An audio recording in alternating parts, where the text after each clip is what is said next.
ఇప్పుడు అపవాదికే మనం జయం ఇస్తున్నాం. అక్కడ అపవాదికి అక్కడ జయం కలుగుతున్నది.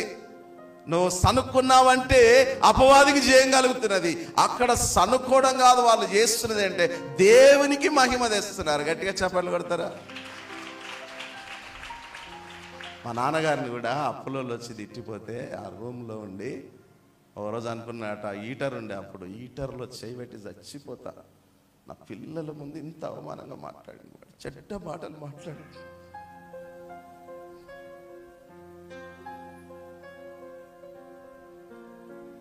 నన్ను ఇంత చీప్గా మాట్లాడి నేను బతకదు అని ఆ హీటర్లో చేయబెట్టి చచ్చిపోతా అని అక్కడ దాకా వెళ్ళితే ఆ చెయ్యిని ఎవరో ఆపుతున్నారట.